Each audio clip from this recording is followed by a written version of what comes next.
How's it going, everyone? Today's topic is Veles Labyrinth, Master Law Sector, joining as an Arc Titan with champions of Barrier and Unstoppable, and a threat of Arc. The threat this week actually is pretty strong. There's a lot of mobs around you that can kind of get you in a tight spot, so make sure you have your glaive ready to go to help you give you that shield. Running double Arc Resist here with one Solar Resist, and then we are running Ashes Assets and a Heavy Ammo Finder to make sure we have our rockets available. If you're not running a rocket, you don't need a Heavy Ammo Finder. You can run Ashes Assets. Again, as we like to do our grenade build here with Grenade Kickstart, Armentarium, these two combined with two of them is just insane. You have two grenades almost all the time, and it's just insane damage. You really don't have to do much. And then for our class ability, or for our bond here, we can run Powerful Attraction with Bomber. So we have, every time we use our shield, we'll have a ton of orbs coming back for more Grenade Kickstart. So this combination is just insane at the moment. So definitely recommend it. We're using a full arc setup for our artifact. Our weapons will take care of the champions for us, as there's no overloads, so our grenades won't do that much, but they're still going to give us jolts, which helps us out from wanting traces, so it's just a benefit as it is.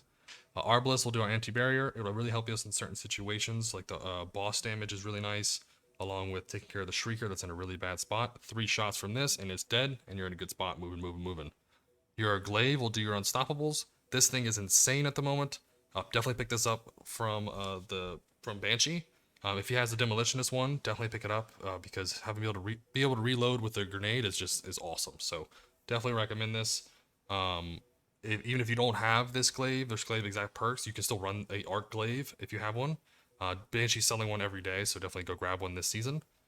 As it really pairs up really well with your arc subclass. And then if you're running Arc Siphon with both of these, you'll get those orbs all the time, which will work with your Grenade Kickstart. If you're using a different weapon, like you're using Wish Ender and it's a kinetic weapon, make sure you change your Siphon to that kinetic weapon if it's going to be doing most of your red bar clears. So whatever's doing most of the killing of the small mobs, make sure that's the Siphon you use. So make sure everyone knows that. Hothead is going to help us with more boss damage or killing the Unstoppables. Be very careful, this is very tight corridors. Don't blow yourself up with a rocket.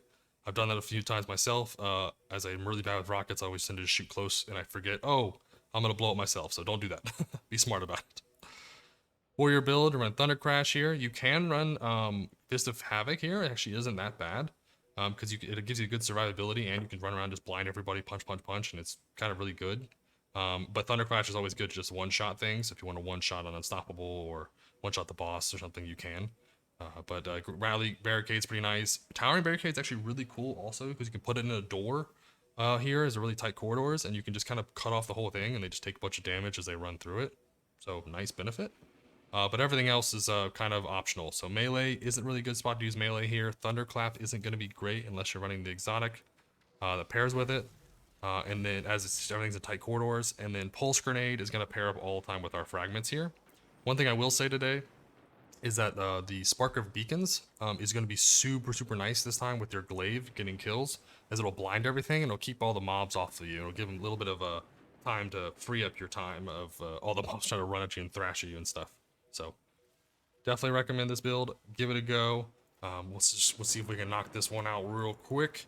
Should be a decently long run actually because there's some time gate things in here, but it shouldn't be that bad. It should be like 4 or 5 minutes. So like and subscribe. Really appreciate the support. Growing the channel. You guys are amazing. Keep it up, and I'll keep making videos. All right, here we go.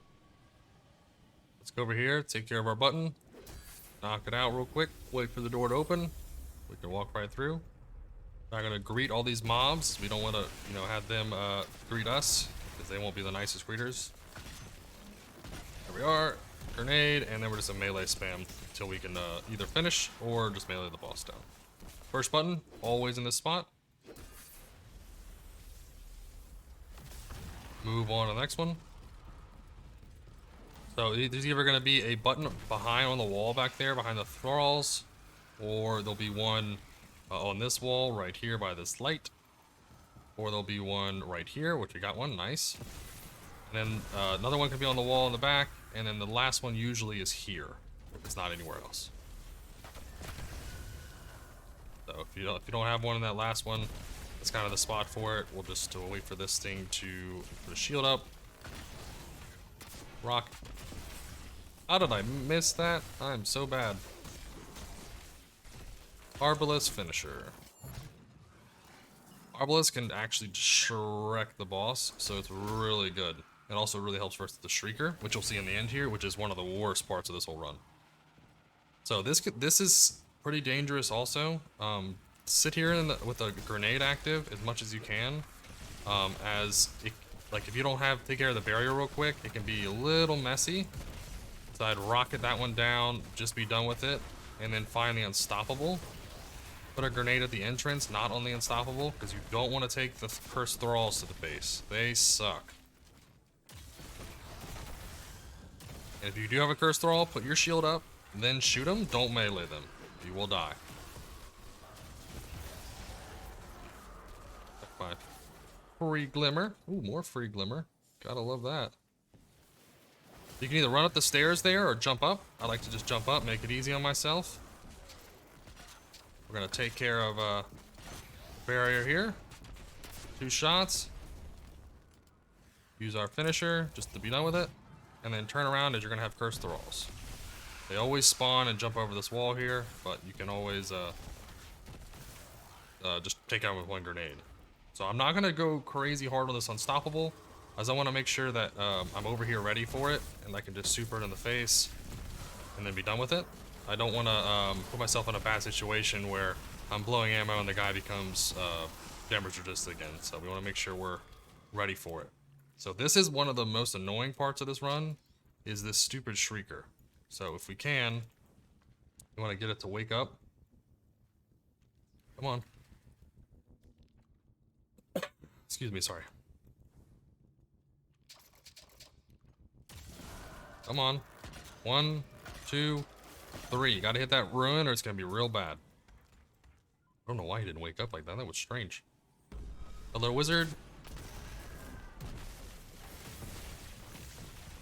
These guys always jump down to you, so you don't have to worry about it as much. And then we're just gonna grenade spam all day.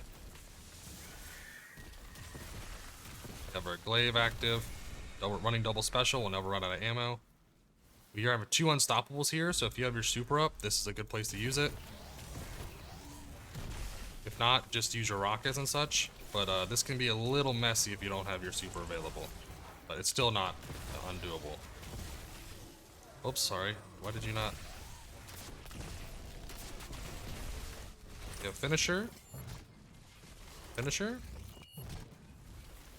Right, we're good here. Just gotta deal with all the little red bars. You're gonna have a bunch of red bars spawning all over with all its first thrall. So you want to just use your glaive, as the glaive will just kind of massacre all these things and make it easy for you. Keep it at the door. Nothing else is gonna come out here except for a wizard and a boss after you kill a few waves. So when you're ready, go ahead and phase everything. Kill the last wave of red bars, and then you're gonna have the boss spawn, so you can run back to the back. And there's all our cursed thralls. I would not recommend ulting this one. I would just shoot the rockets at the wizard and boss. It'll just take out. He doesn't really move, and if he does move, he always goes to the right there, and that's about it. So should be pretty quick. It's not the fastest of runs, but if you definitely need the armor piece for the day, definitely run it. As it's you can take your time and knock it out for master pretty easy. It might be easier to run it on legend this week. Maybe the ones what actually is faster on legend, but 5 minutes ain't bad. 5 minutes ain't too bad. If you do a little slower, it could be up to 7 minutes at a good average time, I think. So not the best one to go rapid fire, but definitely if you need the armor piece, definitely run it. So hope this helps. If you guys have any recommendations, put them in the comments below. Like and subscribe. If you want to see any exotic weapons or armor pieces you want to see with a certain class, let me know. I always like to do a variety of builds. I do have a bunch of them on my channel as they are, so you can see a variety of runs for each of the Master Law sectors of each variation. And as always, I hope you have a fantastic day.